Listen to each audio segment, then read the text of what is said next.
Hi, this is Kylie. Thanks for tuning into my first podcast. And today, we're going to be talking about K-pop. As an avid fan of BTS, a K-pop group, I was curious as to the process of how people become fans of K-pop. So I interviewed several people to try and unravel this process. As someone who's gone through it herself, I didn't initially realize that there was a process. Let's see what my interviews have discovered. First off, let's start with my brother. I asked him, "What do you think about K-pop?" And he responded with, "There are good K-pop songs, but I treat it as I do any genre. It's not good to worship it. I think a lot of people who like K-pop listen to songs just because it's K-pop. It's kind of like anime, which I treat like any other type of TV show. If it's good, I'll watch it, but I won't watch all anime." So, the takeaway is that my brother thinks of K-pop as a music genre, and it's nothing more than that to him. He listens to songs that he likes and doesn't listen to songs he doesn't like, and he doesn't take K-pop any further than that. I then interviewed my friend Hatim, who is not a fan of K-pop, but has multiple friends who love it, including myself. I asked him, "What pops into your head when you think of K-pop?" He said, "A hot Korean dude. Dance, dance, baby. Girls' Generation. I remember I listened to one of their songs in middle school and I was like, mesmerized. Then I never listened to them again because it felt sinful."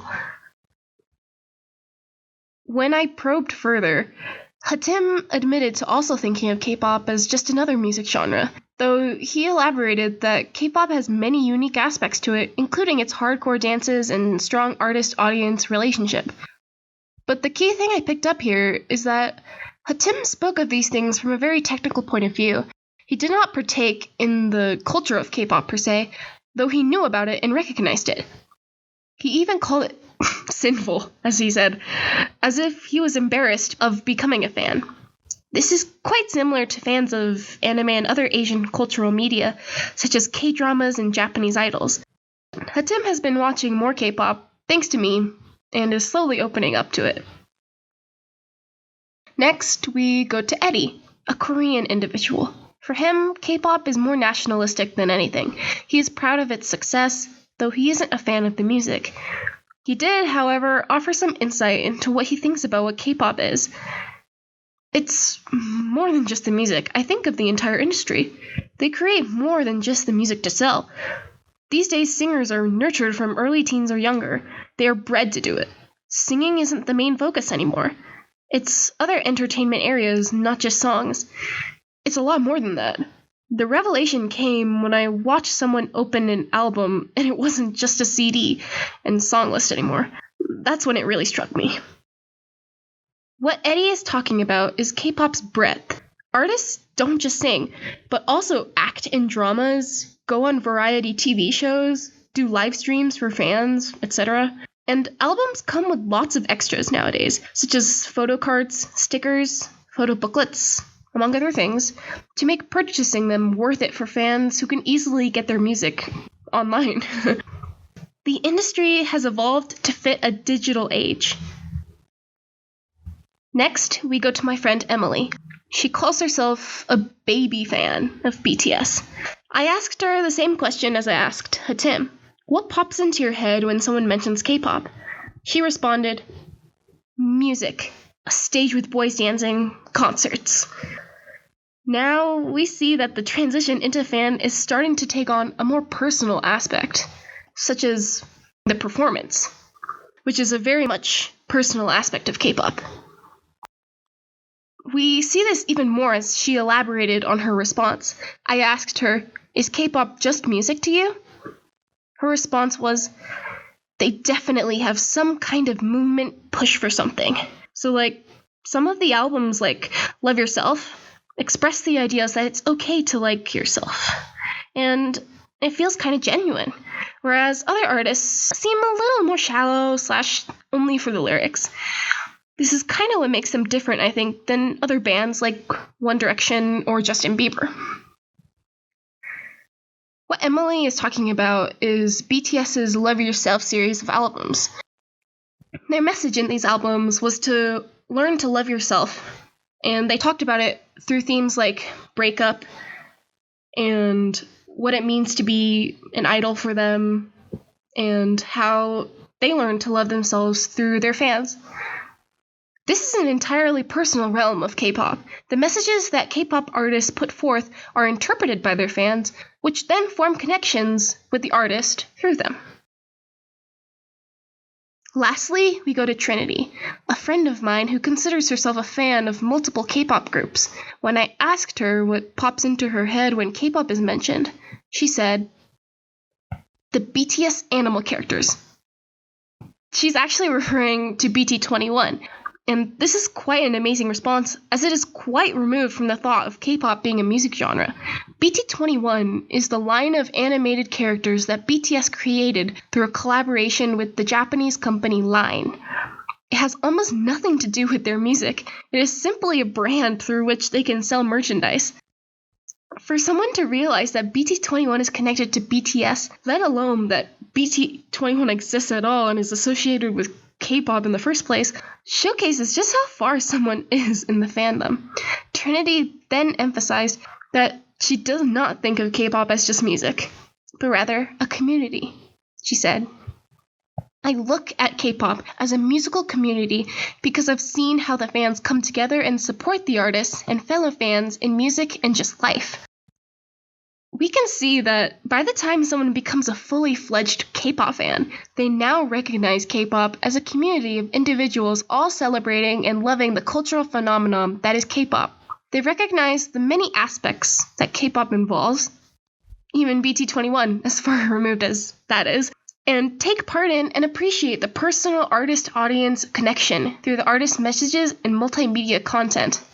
This is quite a lot, however, so we see that there seems to be a transition of sorts, a sort of spectrum of awareness, appreciation, acknowledgement, understanding of K-pop. Initially, people regard K-pop as just a genre of music, something that is just the current fad. Then as people find out more about K-pop, they start to associate other things with it. It's dance and choreography, the industry, etc. But at that point, it's just a mere technical knowledge of it. Once the person starts to consider themselves a fan, they'll be deeper into the artist-audience connection, the messages in the music, other personal aspects of K-pop, etc. They'll discover more about the artists, such as, in Trinity's case, BT21, and support those other things that they do, because they want to support the artists themselves, not just their music. At this point, I'd like to mention that fans can become really crazy sometimes, doing things like buying advertisements in Times Square to showcase their artists' birthdays, or forming widespread petitions to help them if they have legal problems. There really is no ceiling for K-pop fans. And this really defines the potential for the artist-audience relationship. As both have such widespread abilities and high expectations, this allows for the industry to grow immensely, and for very cool things to happen, such as BTS's Global Art Showcase, where they collaborated with artists around the world to create artwork with messages related to their own. The K-pop community is very powerful and never ceases to amaze me every day. Just for fun, I asked my interviewees what their favorite K-pop songs were. My brother refuses to admit he listens to K-pop, but Hatim said I Got a Boy by Girls' Generation. Emily said Seesaw, which is sung by Suga from BTS. Eddie said Euphoria, which is sung by Jungkook from BTS. Trinity said Boy in Love by BTS. And for fun, I'll play little snippets of all those songs for you guys. Here is I Got a Boy by Girls' Generation. Let me put it down another way.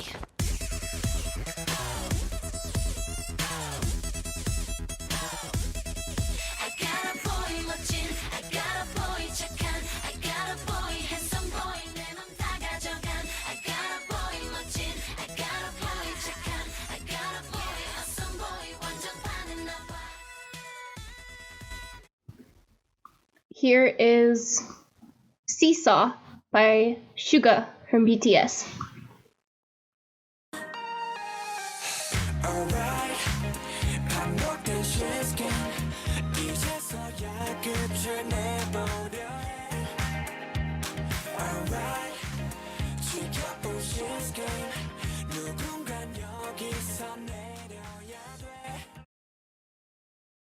Here is Euphoria by Jungkook from BTS.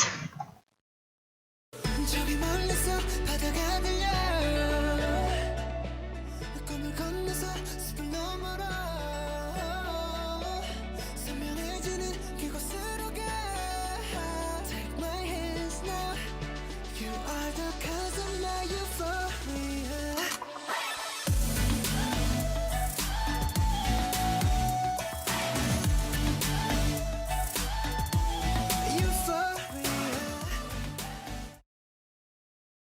Next up is Boy in Love by BTS.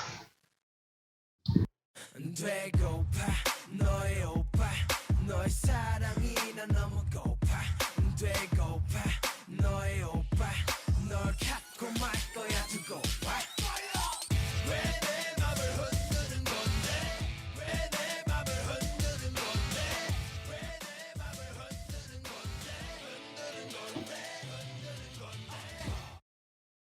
Hey, thanks for tuning in. It's been a wonderful time talking with y'all. I'll see you next time. Clear skies. This is Kylie, signing off.